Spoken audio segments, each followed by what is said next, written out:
On Memorial Day weekend 2020, my old 1950 house, which has had no sewer problems since I've had it, suddenly decided it wasn't able to drain properly. And it turned out that the problem was a collapsed elbow in the sewer line where it leaves the house and makes a roughly 90-degree bend to go towards the street.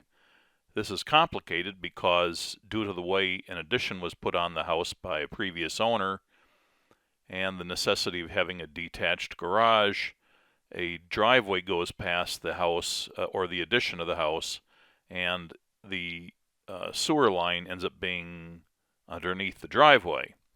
So this spells expense, always an unwelcome surprise for a homeowner. Anyway, I decided to document the process for anybody who might find this interesting. I was worried that the cast iron pipe leaving the house and running under the foundation and then under the driveway might be found to have cracked due to the possible uplift and settling, heaving and contraction due to temperature, because the drain line is actually only, well, certainly no more than 2 feet below the pavement where it leaves the house, although it does slope downhill quite a bit from there. So I was kind of half anticipating that the plumber would find out that he needed to replace at least the first section of cast iron pipe where it leaves the house. And in preparation for that, I went rooting around in my crawl space, which is where the sewer line runs from the basement before it goes out under the foundation. And the crawl space is only under the addition I mentioned earlier. But you can see in these photos how the pipe angle suddenly changes in the first picture and then ducks under some insulation into some gravel just before it goes under the foundation. Right on time, my plumbing contractor showed up with their truck and their trailer that they can use to haul away old material, bring in new material such as gravel, and also transport their small backhoe. And those people who've seen my similar video on the process of getting my house hooked up to lake water or to village water and then Lake Michigan water that I posted maybe 3 years ago, 2 or 3 years ago, this is the same contractor. When you find a good contractor, you tend to stay with them. They used a steel brand pavement, asphalt, and concrete cutting saw along with my garden hose to cool it and reduce dusting to cut out a roughly 5 foot by 6 foot section of the asphalt. Here was a symptom of the problem: the collapsed clay elbow, which had the more or less vertical PVC clean-out pipe installed into it. There was actually warnings of this happening for years before I noticed a gradual change from vertical to an angle of the vertical pipe. And I said, well, you know, things are settling, but it seems to be working, no problem. But this is actually what sank down and plugged the flow of sewage out of the house.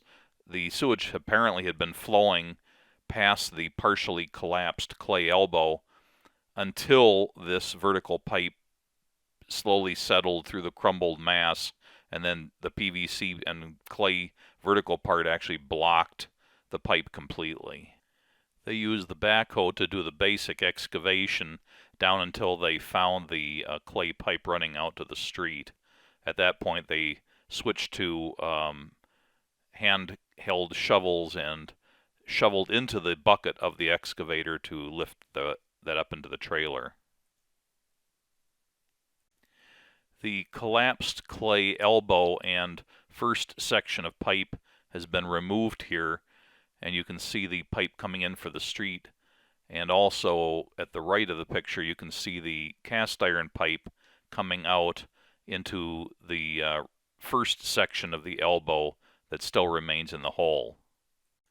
They used a nifty tool that I'd never seen before.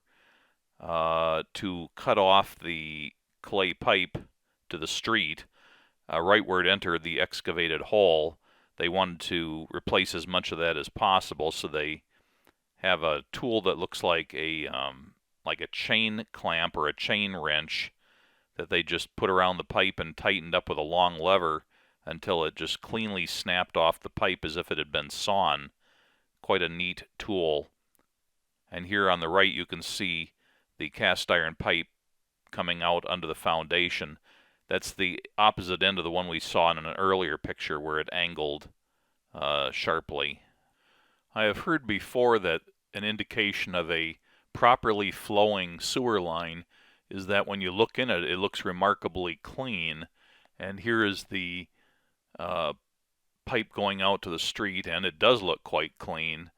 And then here is the another view of the pipe coming out under the foundation. This one's the cast iron pipe. It has some debris that fell into it when the other pipes were pulled out. It hasn't been cleaned out yet.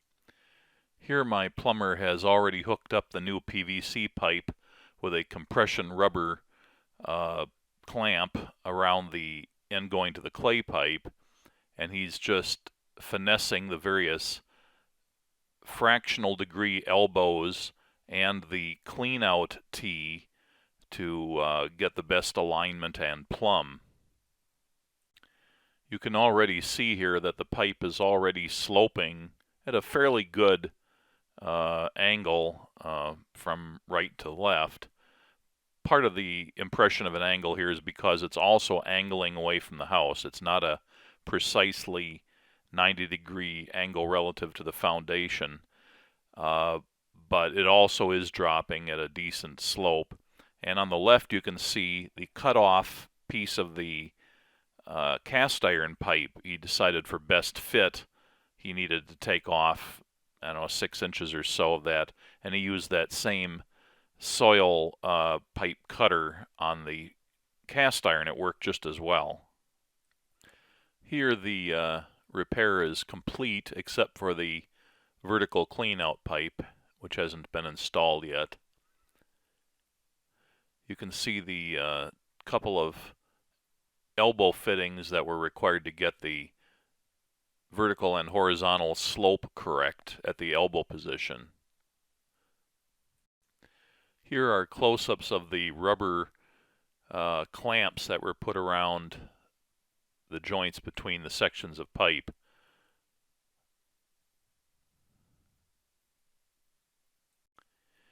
And then the vertical clean-out pipe has been cemented in place. The final section leading up to the cap is just stuck in there temporarily because they were still uncertain until the inspector arrived which type of cleanout was actually going to be used.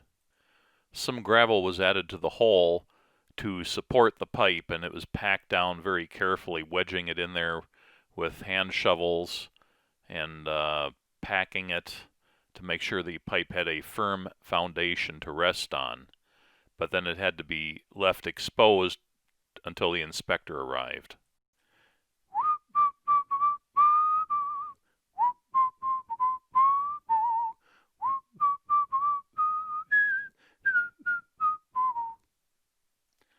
The inspector arrived just after lunch and dictated the type of clean-out cap that was required, and that it needed to be flush with the top of the pavement once the pavement was restored.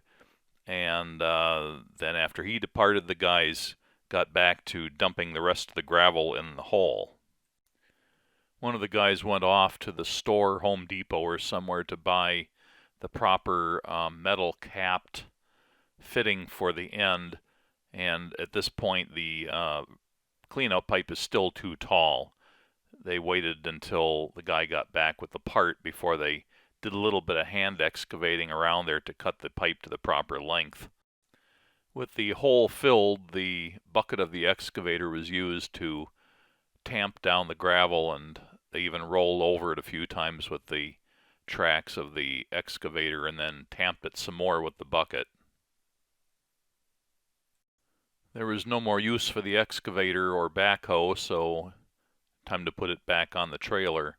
Just parked it on top of the remaining gravel.